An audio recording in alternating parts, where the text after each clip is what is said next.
به نام خدا. سلام، مهرداد حیدری هستم. خیلی بهتون تبریک میگم که توی جلسه وبمستران نخبه شرکت کردید، چون شما اینجا یاد میگیرید از صفر تا 100 که چطور میتونید طراحی سایت برای خودتون رو انجام بدید.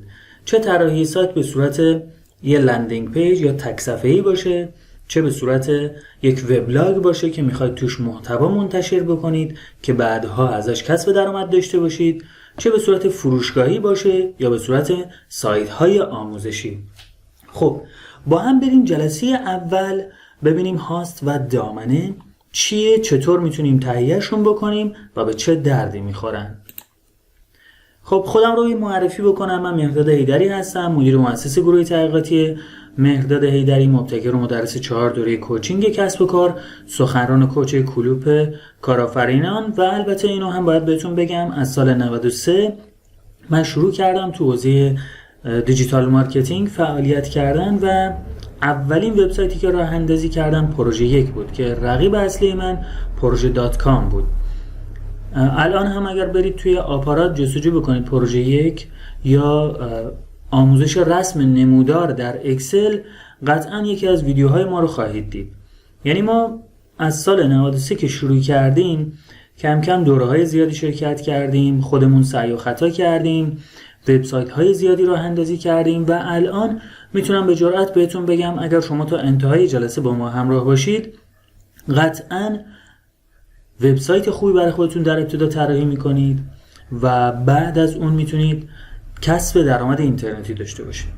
پس با من همراه باشید که جلسه اول رو آغاز بکنیم. خب ببینیم اصلا مزایای راه اندازی کسب و کار اینترنتی چی است، یا میشه گفت وبسایت اینترنتی. خب بروشور و کاتالوگ آنلاین داریم برای خودمون، یعنی اینکه میتونیم آدرس وبسایتمون رو بدیم، تمام نمونه کارهامون اونجاست، تمام رزوممون اونجاست، تمام یه جورایی میشه گفت محصولاتمون اونجاست که هر کسی میتونه بیاد اونجا و خرید بکنه یا میتونه بیاد با ما آشنا بشه. توی گوگل میتونن جستجو بکنن، به ما برسن توی یه سری کلمات کلیدی که حالا میریم جلوتر بهتون میگم دقیقاً چی هست. خب اگر کسی وبسایت داشته باشه، ما همیشه مشتری به این فکر میکنه که اون شخص آدم حرفه‌ایه، چون هر کسی وبسایت نداره. درسته؟ پس این یکی دیگه از مزایای خیلی خوب راه اندازی یک وبسایته. اثرگذاری بیشتری داریم روی مشتری. الان من پیج های اینستاگرامی رو میشناسم که حالا در فعل حال که 1400 هستیم جالب وبسایت ندارن و وقتی از مشتریشون سوال میپرسیم میگیم که اگر شما یک اینستاگرامی وبسایت داشته باشه، میگن او نه، اون ارزش بیشتری داره، اون خیلی خوبتر داره کار میکنه تا نسبت به کسی که وبسایت هنوز راه اندازی نکرده. مورد بعدی ارائه سریع محصولات و خدماته. شما کجا رو میتونید ببینید که 24 ساعته یک مغازه‌ای باشه که بتونید برید اونجا خرید بکنید؟ نمیگم نیست، چرا هست. معمولا داروخانه‌های شبانه روزی داریم یا پزشکان، بیمارستان‌ها هستن، اما توی فروشگاه‌ها و کسب و کارها فقط در یک صورت میتونیم این کار رو انجام بدیم و اونم اینه که بتونیم یک وبسایت راه اندازی بکنیم که به صورت 24 ساعته شخص میتونه بیاد از خدمات و محصولات ما استفاده بکنه. مورد بعدی تقویت بخش بازاریابیه. یعنی اگر کسی الان وبسایت داشته باشه، یه مزیت بسیار بزرگش اینه که توی گوگل بیشتر از 1 میلیون جستجو در ثانیه میشه، یا ما میگیم در دقیقه حتی 1 میلیون جستجو میشه و ما چقدر از این بازار رو میخوایم به خودمون اختصاص بدیم. افراد زیادی هستن که با موبایل خودشون جستجو میکنن، مثلا خرید کفش، خرید کیف، هر چیز دیگه، یا همین که توی اینستاگرام میبینن. به همین سادگی ما میتونیم بخش بازاریابی خودمون رو هم حتی با دیجیتال مارکتینگ و راه اندازی یک وبسایت توسعه بدیم. خب تا اینجای کار اومدیم در رابطه با مزایای راه اندازی کسب و کار صحبت کردیم. حالا میریم ببینیم که اصلا چطور میتونیم این کار رو انجام بدیم. دامنه. خب دامنه چیه؟ دامنه مثل اسم میمونه. ماها اسم و یا نام و نام خانوادگی داریم، درسته؟ و یک پسوند. که حالا همه اینها رو برای دامنه میایم قشنگ توضیح میدیم. دامنه یعنی این که کسب و کار شما با اون دامنه شناخته میشه. به عنوان مثال دیجی کالا. .comش رو کار ندارم، فقط دیجی کالا که توی اینستاگرام هست، توی تلگرام هست، توی توییتر هست و هر جای دیگه که شما میبینید یک نام یکتا یا یونیک داره که میتونه از اون هر جایی استفاده بکنه. حالا دامنه های .com برای کل جهان میتونه کاربرد داشته باشه. دامنه های .ir مخصوص ایران هست. دامنه های نت، org، gov که مخصوص دولت هاست و به همین شکل ما میتونیم دامنه ای که مرتبط با کار خودمون رو انتخاب بکنیم. حالا فردی میخواد بیاد یک سایت دانلود بزنه یا یک سایت دانلود میخواد راه اندازی بکنه. چقدر خوبه که مثلا اسم خودش رو بذاره. من حالا یه اسم تکراری رو میگم، saf98.download، یعنی دیگه .com نیست. البته این نام دامنه یا پسوند دامنه خیلی بلنده، میریم جلوتر بهتون میگم چرا نباید اون رو انتخاب بکنید. بعضی هم هستن حتی به صورت بازار میتونن ازش استفاده بکنن. یعنی چی آقای حیدری؟ یعنی نوشته saf98.بازار، یعنی میخواد یه چیزی از بازار بگه به افراد. میبینید چقدر توسعه این نام دامنه یا دامنه ها زیاده. و البته اینو باید بهتون بگم، هر نام دامنه ای رو شما تنها میتونید یک بار خرید بکنید. چرا؟ چون اگر ما بتونیم نام‌های دامنه‌ای که خریداری شده رو بیایم مشابهش رو خریداری بکنیم، قطعا توی گوگل میتونیم سریعتر با همون نام بیایم بالا. ولی اگر رقیبمون خیلی قدرتمند باشه، خب مسلما برای ما کار بسیار بسیار دشواری خواهد بود. حالا دامنه رو بیایم یه خورده بیشتر توضیح بدیم. خب این www تا دات میشه زیر دامنه. ما معمولاً برای اینکه بتونیم سئو بکنیم که جلوتر بهتون میگم، باید این www رو توی سئو خودمون قرار ندیم، چون این یک ساب دامنه است و یک زیر مجموعه بهش میگن. مثل این میمونه که من اسم و فامیل خودم رو میگم و یک پسوندی هم دارم. پس این پسوند رو ما توی دامنه ها بر اساس نیازمون ازش استفاده میکنیم. یعنی دیگه این www رو میذاریم کنار برای اولین بار. بعد میریم اگزمپل، نام دامنه خودمون رو به انگلیسی تایپ میکنیم. آیا میشه به فارسی هم نام دامنه‌ای داشت؟ بله میشه داشت، ولی من بهتون توصیه میکنم این کار رو انجام ندید، چون بعدها توی سئو به مشکل برمیخورید، چون خود گوگل نمیتونه اون رو تشخیص بده و میاد با کاراکترها اون رو میاد یکتا میکنه یا بهش میگن UTF-8. خب پس این شد نام دامنه. نام دامنه مثل این پایین نوشتم مهرداد حیدری، میبینید که الان کسی دیگه نمیتونه بره مهرداد حیدری رو خرید بکنه. بعد پسوند دامنه است که نشان دهنده اینه که یا مال کشور خاصیه، یا مال دولت خاصیه، یا مال کار خاصیه. مثل همون مثالی که براتون زدم، بازار .com .ir. حالا بریم تشریح بیشتری داشته باشیم. یه مثال واقعی از کاری که خودمون انجام داده بودیم. اگر کسی میخواد وبسایت دو زبانه ایجاد بکنه، میتونه از زیر دامنه هم استفاده بکنه. یعنی چی؟ یعنی اینکه میتونه بیاد از زیر دامنه EN یا انگلیش استفاده بکنه، یا اگر عربیه بزنه AR. درسته؟ که اینطوری مشخص میشه اون شخص توی کدوم ساب دامنه هست و کدوم وبسایت رو داره میبینه. البته اینو باید بهتون بگم، اینجا میتونید از شاپ برای فروشگاهتون استفاده بکنید، از لند مثلا رفیسازان نیرومند .com برای لندینگ پیج ها یا صفحات فرود ازش استفاده بکنید که حالا میریم تو درس های آینده قطعا در اون خصوص با هم صحبت خواهیم داشت. بعد نام دامنه میاد، بعد دات، بعد کامش میاد، حالا پسوند دامنه. به همین سادگی پس ما متوجه شدیم که دامنه چیه؟ دامنه اسمیه که افراد اگر توی گوگل جستجو بکنن اون رو میبینن و اگر ما هم میخوایم توی کارت ویزیتمون، توی اینستاگراممون، توی تلگراممون یا تو هر شبکه اجتماعی و با هر فردی که داریم صحبت میکنیم، میتونیم این دامنه رو براش چیکار بکنیم؟ بهش بگیم که بیاد توی وبسایت ما و با اون آدرس یونیک یا یکتا وبسایت ما رو نظاره بکنه، میخواد با ما بیشتر آشنا بشه، میخواد محصولات ما رو خرید بکنه، میخواد با محتوای ما بیشتر آشنا بشه، بتونه از اونجا استفاده بکنه. پس این بود از نام دامنه. میریم سراغ انتخاب نام دامنه. پارامترهای مهمی وجود داره برای انتخاب که باید حواسمون روی این مدل ها باشه. البته اینو بهتون بگم، شما توی این جلسه قطعاً یک فایل PDF هم دریافت میکنید که چطور این نام دامنه ها چیا هستن، به چه دردی میخورن و مدل ها برای کشورهای دیگه به چه شکلیه که اگر اونها رو دیدید دیگه قاطی نکنید. خب پس یک فایل PDF رو اینجا من بهتون تحویل میدم. خب باید ابتدای به امر رعایت قوانین رو داشته باشین. یعنی الان اگر شما میخواید یک وبسایت با دامنه .ir بیاد راه اندازی بکنید، نمیتونید از برخی از کلمات استفاده بکنید. یعنی اگر الان من بیام بگم مثلا یک کلمه خاصی رو بگم که تو قوانین جمهوری اسلامی ایران اون رو منع کرده، قطعاً اون نام دامنه تایید نمیشه و نمیتونم اون رو خریداریش بکنم. پس باید اینجا حواسمون رو خیلی جمع بکنیم که قوانین رو زیر پا نذاریم. بعضی وقتا هست خب بعضیا میگن که نباید اسم سازمان یا اسم شخص خاصی رو بیاریم توی دامنه که قبلا ازش استفاده شده یا اون رو منعش کردن. پس حواسمون باید روی این نکات باشه. میریم سراغ مورد بعدی. باید اسمی که میخوایم انتخاب بکنیم با معنی باشه. کارتون تو چه حوزه‌ایه؟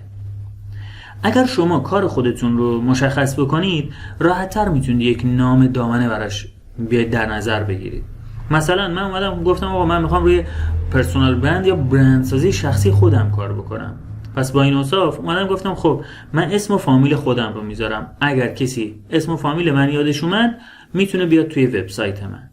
بعضی وقتا میبینیم خب میگیم یه سایت دیگه هم هست، سایت یا مثلا اپلیکیشنه یا هر چیز دیگه، اینا همشون به نام دامنه نیاز دارن، چون حتما باید یک سروری داشته باشن و بعد اون باید بتونن به اون جوین بشن یا کانکت بشن بر اساس پورت هایی که حالا میریم جلوتر هر چیزی که مورد نیازه رو بهتون میگم.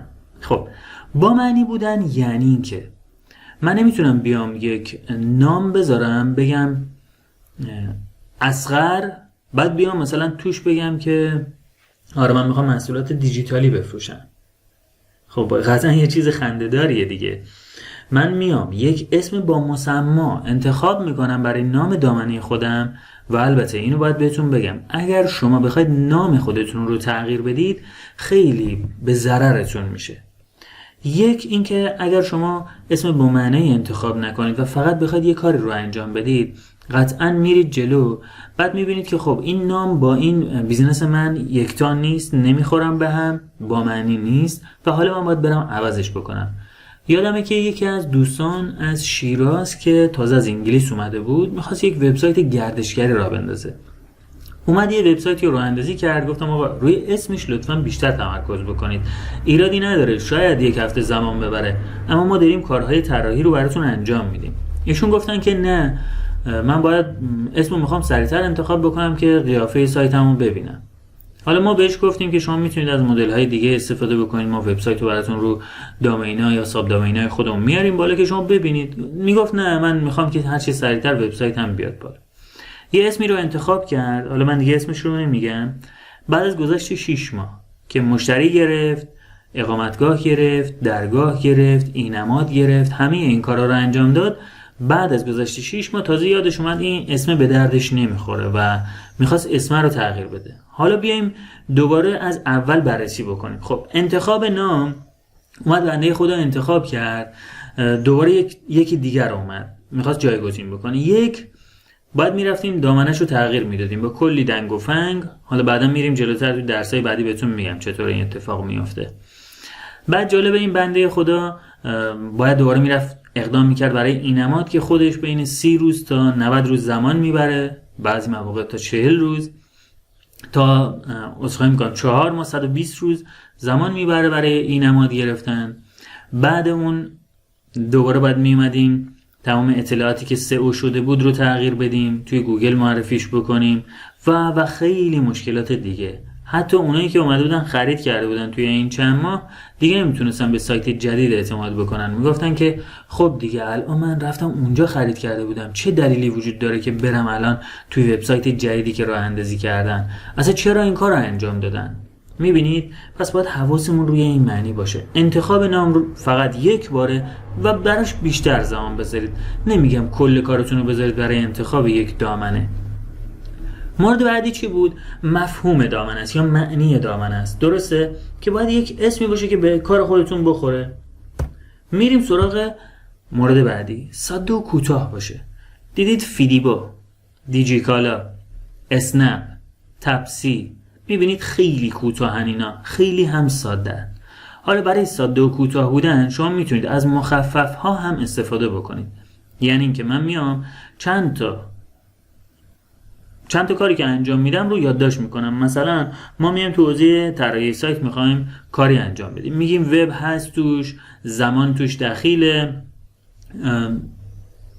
کوالیتی توش دخیله، برنامه‌نویسی زبان‌های مختلفی داره، PHP داره، C# داره و خیلی چیزهای دیگه. توش آموزش هست، لرن هست، میبینید خیلی چیزا توش بود. ما اومدیم چیکار کردیم؟ گفتیم خب پس ما میخوایم یک وبسایتی را بندازیم به اسم زودی وب. یعنی خیلی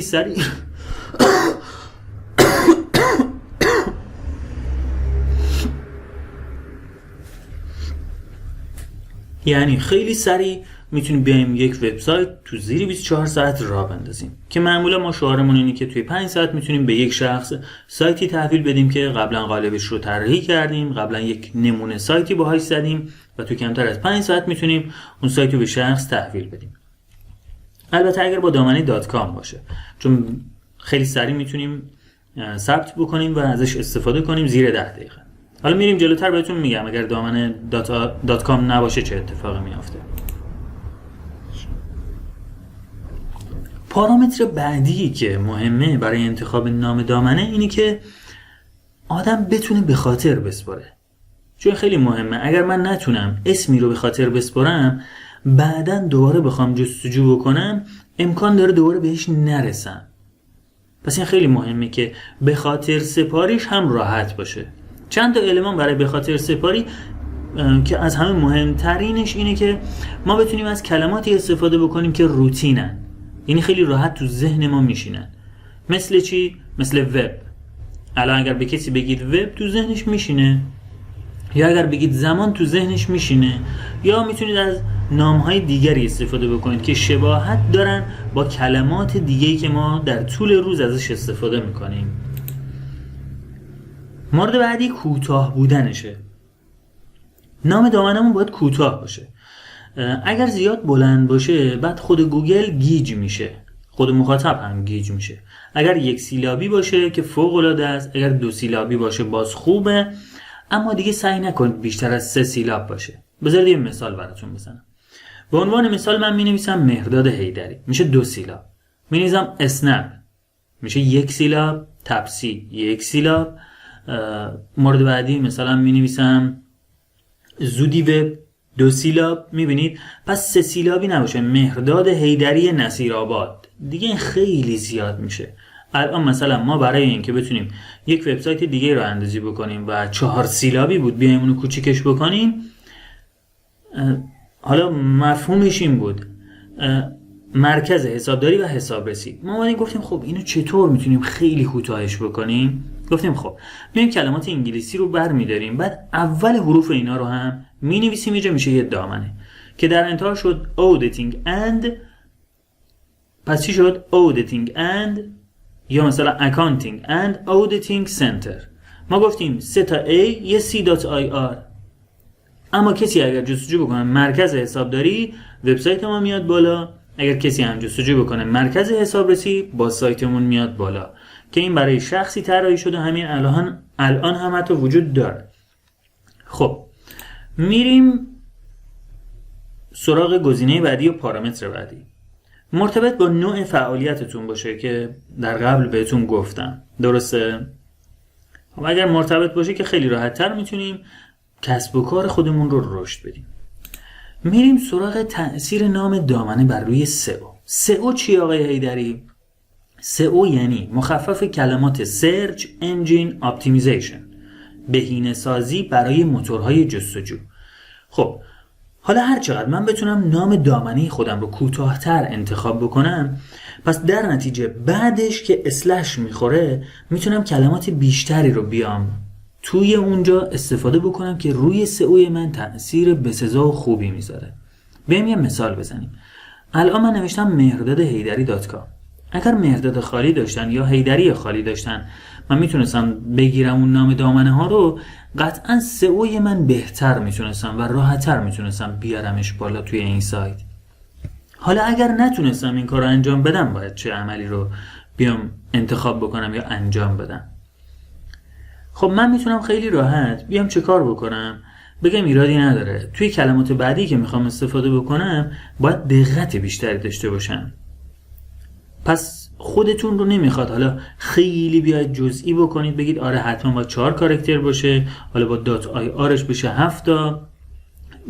معمولا نام دامنه های کوتاه اینجوری خوبن 7 تا 12 کلمه باشه، 7 تا 12 تا دونه کلمه باشه. یعنی اینکه من نوشتم AAAC.IR که میشه 7 کلمه.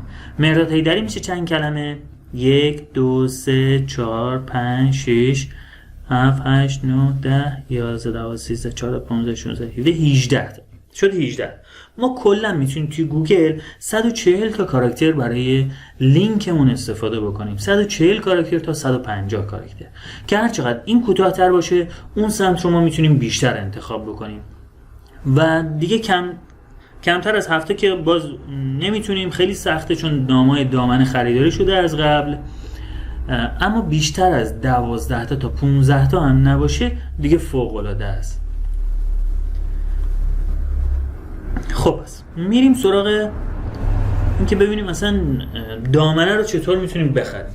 خب سایت های پیشنهادی دارم براتون برای چک کردن نام دامنه. چرا حالا چک باید بکنیم نام دامنه رو؟ چون الان اگر شما بخواید برید یک وبسایتی رو اندازی بکنید، قبل از شما افرادی بودن و رفتن اون نام دامنه رو خرید کردن. بعضی وقتا ربات میره این کار رو انجام میده که بعدن میان دوباره همون نام دامنه 16000 تومانی رو بهتون چقدر میفروشن؟ 1,600,000، بعضی مواقع 16 میلیون، بستگی به اسمی که دارید انتخاب میکنید داره. خب چطور میتونیم بریم حالا نام دامنه رو چک بکنیم که قبلا کسی این رو خرید نکرده، چه داتایار باشه، چه دات کام باشه، چه هر ساب دامین یا هر دامنه دیگه‌ای که براتون توی لیست گذاشتم میتونید از این سرویس ها استفاده بکنید. اولی موردش هویزه. میتونید این این دامنه رو خودتون جستجو بکنید، برید توش اون اسمی رو که میخواید به صورت انگلیسی جستجو بکنید، این بهتون میگه که قبلا کسی خریده یا نه. حالا توی یک جلسه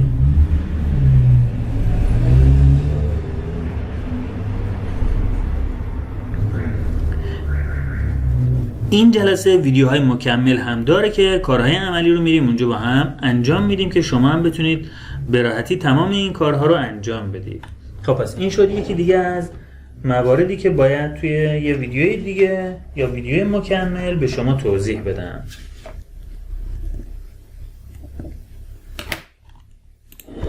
مورد بعدی namecheck.com که میتونید توی این سایت هم برید نام های دامنه رو چک بکنید. مورد بعدی هم nomen.com و توی این سایت ها میتونید برید و چک بکنید. حالا یه مورد دیگه هم که وجود داره سایت میهن وب هاسته که میتونید برید از اونجا هم این کار رو انجام بدید که با هم میریم اونجا هم از اون سرویسش استفاده میکنیم. خب حالا چطور بعد از اینکه انتخاب کردیم نام دامنمون رو باید بخریمش؟ خب خرید دامنه از سایت هایی که پیشنهاد میکنم برای اینکه بتونید بخرید و راحت تره و دیگه دنگ و فنگی نداره این چند تا سایت. اولیش نیک داتایاره که شما هر جوری بخواید حساب بکنید باید برید توی این سایت ثبت نام بکنید برای اینکه بتونید دامنه های دات آی آر خرید بکنید. پس شما هر جایی بخواید دامنه بخرید برای طراحی سایت خودتون، برای طراحی سایت دیگران، باید توی این سایت ثبت نام بکنید. پس همین الان برید برای ثبت نام توی این سایت اقدام بکنید و مدارک خودتون رو براشون ارسال بکنید. مورد بعدی mihannik.com. این هم یکی دیگه از وبسایت‌های خوبیه که شما میتونید ازش دامنه خرید بکنید. برای اینکه بتونید دامنه‌های .com رو مستقیم برای خودتون بخرید و واسطی نباشه، میتونید از همین سایتی که براتون گذاشتم، پرشین ریجستر، استفاده بکنید. یا برای اینکه بتونید همه این کارها رو با هم انجام بدید، من بهتون پیشنهاد میکنم از میهن وب هاست استفاده بکنید. البته شما باید تو سایت اول حتما ثبت نام بکنید، تو سایت آخر هم به همین شکل. این دو تا سایت شما ثبت نام بکنید دیگه راحتید. برای کل طراحی سایتتون میتونید از وبسایت آخر استفاده بکنید که به صورت خیلی ساده است ثبت نام کردن توی این وبسایت ها. و برید و ثبت نام کنید، کدتون رو بگیرید که بتونید دفعات بعد دامنه خودتون رو خرید کنید. خب میریم سراغ هاست. هاست یعنی چی؟ پس تا اینجای کار ما اومدیم در رابطه با چیا صحبت کردیم؟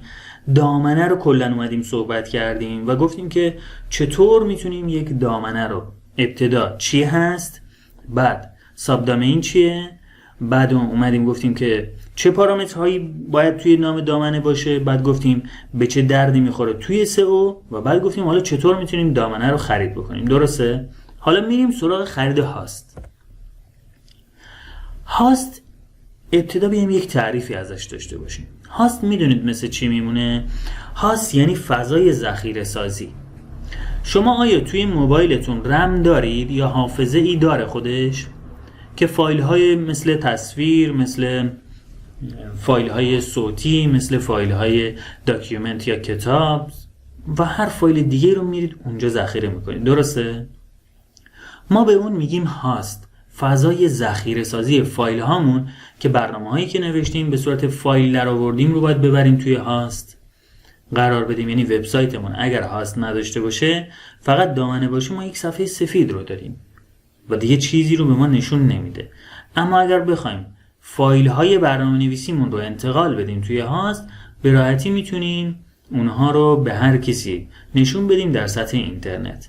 البته نترسید، ما اینجا نمیخوایم بهتون بگیم فقط برنامه نویسی بکنید و قراره با CMS ها کار بکنیم که توی جلسات آینده با هم میریم سراغ CMS ها رو بررسی میکنیم و با هم میگیم که کدوم CMS بهترینه و میتونید از اون استفاده ببرید. خب هاستینگ رو پس متوجه شدیم چیه، درسته؟ خب هاست ها خودشون به دو دسته تقسیم میشن. چطوری ما ویندوز نصب میکنیم روی لپتاپمون، یا بعضی ها هستن که از سرویس های لینوکسی استفاده میکنن مثل اوبونتو، سنت او اس و از این دست، مثل ویندوز 10، ویندوز 8، ویندوز 7، ویندوز XP. انواع هاست ها هم به همین شکله. این مدلی که ما داریم توضیح میدیم برای طراحی سایت، ما باید از هاست لینوکس استفاده بکنیم. هاست ویندوز به درد ما نمیخوره چون منابعش رو ما نمیتونیم همش رو استفاده بکنیم. در نتیجه ما از هاست لینوکس استفاده میکنیم. خب هاست لینوکس هم خودش به دو قسمت تقسیم میشه که کنترل پنل هاش رو میگیم. یه دونش دایرکت ادمینه، یه دونش سی پنله. باز من بهتون پیشنهاد میکنم از سی پنل استفاده بکنید که حالا میریم جلوتر بهتون میگم چرا این کار رو باید انجام بدیم. خب میریم سراغ انتخاب یک هاست خوب. میخوام چند تا سایت بهتون معرفی بکنم برای اینکه بتونید یک هاست خوب رو تهیه بکنید. اولیش برتیانه که میتونید ازش هاست تهیه بکنید، گرونن معمولا اینجا سرویس ها. بعدیش هاست DL که مخصوص هاستای دانلوده که البته اینجا هم خیلی قیمت ها بالاست ولی کوالیتی خیلی خوب و فوق العاده است. میریم سراغ هاست ایران. هاست ایران هم خوبه، parspack.com هم خوبه. بعد از اون هم میهن وب هاسته. پارسپک رو حالا میشه ازش انتخاب کرد، مثلا شما خودتون میتونید بنوی توی سی چیزا رو انتخاب بکنید ولی باز اون چیزی نمیشه که خودتون میخواید. میهن وب هاست هم خوبه که من پیشنهاد میکنم میخواید دامنتون رو خرید بکنید، هاستتون رو هم از همینجا خرید بکنید. اما اگر روزی رفتید بالا و تو حوزه دانلود میخواید کار بکنید، مثل سایت های دانلود دیگه، پیشنهاد من بهتون اینه که از هاست دی ال استفاده بکنید که به صورت ددیکیت کار میکنه، یعنی به صورت پیوسته و خیلی به شما هاستینگ های خوبی میده. که البته اگر شما زیر 1000 تا 10,000 تا دارید، تقریبا همین میهن وب هاست میتونه بهتون پاسخگو باشه. اما روزی رفتید بالا و دیدید که دیگه هاستینگ ها نمیتونن جواب شما رو بدن، بهتر که برید سراغ هاست ها یا سرویس های دیگری که خود میهن وب هاست هم میتونه اون کار رو براتون انجام بده تا حدودی. بهتر که با پشتیبانی صحبت بکنید وقتی به اونجا رسیدید، بعد حالا بیاید بگید که آره پس من میخوام این هاستینگ رو بخرم به این دلیل به این دلیل به این دلیل. خب هاست دانلود چیه؟ هاست دانلود به هاستی گفته میشه که CPU نداره، یعنی شما قدرت پردازندگی دیگه ندارید توی این نوع از سرویس ها یا هاست ها، فقط میتونید اونجا بذارید برای دانلود و همون رو شخص بیاد دانلود بکنه. اینو معمولا توی وبسایتایی که به صورت مووی یا ویدیو دارن ارائه میدن، ویدیو دانلود ویدیو هن، دانلود موزیک هن، یا میبینید اپ دارن برای ویندوز، برای موبایل دارن قرار میدن، معمولا از این هاستا استفاده میکنن. این هاستا برای افرادی که دارن تدریس هم میکنن کاربردی و مثمر ثمره. به چه شکلی؟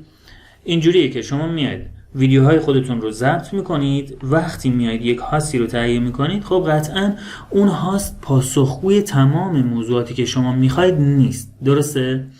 پس شما نیازه که بیاید یک هاست دانلودی داشته باشید، پکیجایی که درست میکنید یا ویدیوهایی که درست میکنید به اونجا انتقال بدید و از اونجا لینکش رو بردارید در قسمت وبسایت خودتون قرار بدید که اونجا حتی سرعت دانلودتون هم میره بالاتر، پهنای باند بیشتری هم داره. خب یکی هاست ایرانه که میتونید ازش تهیه بکنید، یکی هاست دی ال و یکی هم میهن وب هاسته که باز من خودم از میهن وب هاست همیشه تهیه میکنم و ازش راضیم. الان چند سالیه که دارم فقط با همین وبسایت کار میکنم و پیشنهاد میکنم باز برید توی میهن وب هاست، همونجوری یه ثبت نامی داشته باشید و دیگه بتونید از همه چیزایی که نیاز دارید برای طراحی سایت از همینجا استفاده ببرید. میریم سراغ چند تا اصطلاحی که باید حتما بدونید. یکیش FTP، یکیش DNS، یکی لوکال هاسته. خب بریم یه دونه اینا رو یه بررسی داشته باشیم. FTP یعنی چی؟ FTP مخفف فایل ترانسفر پروتکله، یعنی مسیر یا خطی که شما میخواید اطلاعات خودتون رو از توی سیستم بفرستید توی وبسایتتون یا هاستتون که بهش میگن FTP. با یه برنامه خیلی حالا کاربردی که میشه هم به صورت امنیتی و موارد دیگه این کار انجام داد، بهش میگن فایل زلا که تو توضیحات یا توی قسمت پروژکت اون فایل رو براتون میذارم، آپدیت هاش رو میتونید اونها رو دانلود بکنید و نصب کنید روی سیستمتون. بعد بهتون یاد میدیم که بعد از اینکه دامنه و هاست رو خریدید چطور بیاید از این سرویس استفاده بکنید. خب با هم میریم سراغ مورد بعدی که DNS هست، Domain Name System. DNS میاد چیکار میکنه؟ خب بذارید یه مثال از کارت ملی خودمون براتون بزنم. ما میایم چیکار میکنیم؟ میگیم ما یک نام و نام خانوادگی داریم، یک کد ملی داریم. الان اگر شما بخواید برید توی بانک، اونا نمیان اسم و فامیل شما رو تقریبا جستجو بکنن، بهتون میگن کد ملیتون چنده. چرا؟ چون کد ملی کاملا یکتاست برای یک شخص و با اون میتونن حتی اگر اسمهای مشابه هم وجود داشته باشه شناسایی بکنن در سراسر دنیا. دومین نیم سیستم هم به این شکله، میاد چیکار میکنه؟ نام شما رو تبدیل به آی پی میکنه که سیستم ها میتونن تشخیص بدن و آی پی رو تبدیل به نام میکنه. یعنی اگر شما یک هاست یکتایی دارید، یک آدرس آی پی هم داره. میدونید مثل چی میمونه؟ همه ما ها مودم داشتیم و تجربهش رو داریم. میگیم 192.168.1.1 درسته؟ به این میگیم آی پی. حالا اگر شما میخواید برید توی یک جمعی صحبت بکنید و یکی شما رو نمیشناسه، میگه ببخشید اسمتون چیه؟ شما میتونید بگید خب من کد ملی رو میگم 258 0 من نمیدونم فلان. خب قطعا اگر اینو بگی تو ذهنش نمیمونه دیگه، درسته؟ به همین منوال اومدن توی اینترنت هم این کار رو انجام دادن. گفتن اگر ما به افراد بیم یک عدد مثلا 12 رقمی یا 16 رقمی بدیم، قطعا اونا که تو ذهنشون نمیمونه و نمیدونن اصلا باید چی جستجو بکنن توی گوگل. به همون شکل شد که DNS به وجود اومد و اومدن نام رو به IP خودشون ترجمه کردن. حالا میریم جلوتر بهتون میگم که اصلا این DNS به درد چه زمانهایی میخوره. اگر ما DNS رو ندونیم الان، بعد سر تنظیماتش به مورد برمیخوریم. پس DNS چیه؟ میاد نام رو به IP تبدیل میکنه و بالعکس IP رو به نام تبدیل میکنه. به همین سادگی، یعنی مرتبط میکنه هاست و دامنه رو. یعنی اگر این DNS نباشه ما هاست و دامینمون با هم جوین نمیشه و در نتیجه ما سایتی رو نخواهیم دید. میریم سراغ لوکال هاست. لوکال هاست یعنی همین سیستم خودمون که میخوایم روش فعالیت بکنیم که با 3 نوع برنامه میتونیم کار بکنیم. که حالا میریم با هم دیگه این ستا رو یه ویوی نگاه میکنیم. خب من که برای گفتم مک، این هم که وم سروره برای ویندوز کاربرد داره که من خودم از این استفاده نکردم تا الان، یعنی همیشه به مورد برمیخوردم توی سیستم خودم و سعی نکردم دیگه ازش استفاده کنم. مورد بعدی هم اگزمپه که من توصیه میکنم این برنامه رو اگر ویندوز دارید نصب بکنید و اگر مک دارید این برنامه رو هم میتونید نصب بکنید. اینا برای چی آقای ایدری؟ ما توی جلسات بعد یاد میگیریم که چطور باید از اینا استفاده بکنیم. من اگزمپ رو توی پوشه اپ براتون قرار دادم که میتونید از اون پوشه اون فایل رو بردارید و نصبش کنید. میریم سراغ چند تا اصطلاح. خب ما یه هاست داریم و میخوایم چند تا سایت جداگانه روش بزنیم. یعنی چی؟ ما یه هاست رو میخریم، سایت اول رو روش رو اندازی میکنیم، اما هاستمون چون مقدارش زیاده ما میتونیم سایت دومی هم روش بیاریم بالا. یعنی چی؟ ما اومدیم 10 گیگ فضای ذخیره سازی داریم، حالا میخوایم 2 تا سایت رو اندازی بکنیم اما هر دوتاشون از یه سایت استفاده بکنن. به این اصطلاحش چی میگن؟ ادان دامین توی سی پنل و توی دایرکت ادمین بهش میگن دومین ستاپ. خب الان من یه دونه mehrdadheydari.com دارم روی همین هاستی که خریدم و یه دونم zudiweb.ir دارم. پس 2 تا سایت دارم که روی یه هاسته. تا اینجا اوکیه؟ پس 2 تا سایت جدا، یه هاست مرتبط. خب یه وقتی هست من یه دونه سایت دارم ولی چند تا دامنه داره. مثل این یه سایت دامنه اول من mehrdadheydari.ir، دامنه دوم mehrdadheydari.com، دامنه سوم mehrdadheydari.net.org یا هر چیز دیگه، همشون رو میتونم بیارم روی یک سایت که اگر کسی .ir رو زد همین الان میتونید برید جستجو بکنید. بزنید mehrdadheydari.ir، خودش خودکارمون تبدیلش میکنه به mehrdadheydari.com. به همین سادگی پس ما میتونیم از این مورد هم استفاده بکنیم که بهش میگم پارک دومین یا دومین پوینتر توی دایرکت ادمین بهش میگن و توی سی پنل بهش چی میگن؟ پارک دومین. خب اگر روزی رفتی توی یه وبسایتی جستجو کردید توی گوگل یا دیدید که نوشته expired domain، یعنی که دامنه اون وبسایت تاریخش سر رسیده و تموم شده، به همین سادگی، پس تمام توان و تلاشتون رو بذارید که اگر روزی این اتفاق افتاد شما قبلش، یعنی 3 روز قبل، بدونید این موضوع رو و سریع برید پرداخت خودتون رو انجام بدید. معمولا اگر از سرویس های خوبی استفاده بکنید بهتون 14 روز قبلتر اطلاع میدن که شما فکر خودتون رو بکنید برای اینکه بتونید دامنه رو دیگه در حالت اکسپایر نبینید. یعنی میرید خودتون رو تمدیدش میکنید. خب میریم ساخت ایمیل اکانت که توی ویدیو مکمل بهتون توضیح میدم که همه معمولا وبسایت ها باید یک آدرس ایمیلی هم داشته باشن. حالا این آدرس ایمیل چیه؟ آدرس ایمیل یعنی که شما میتونید به راحتی بیاید چه کاری رو انجام بدید؟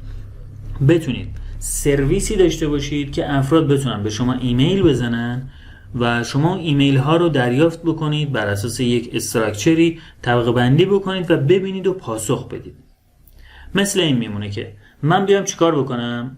الان اگر توجه بکنید نوشتم mehrdadhaydari@gmail.com درسته؟ یا می نویسیم mehrdadhaydari@yahoo.com که اینا میشن سرویس های ایمیلی.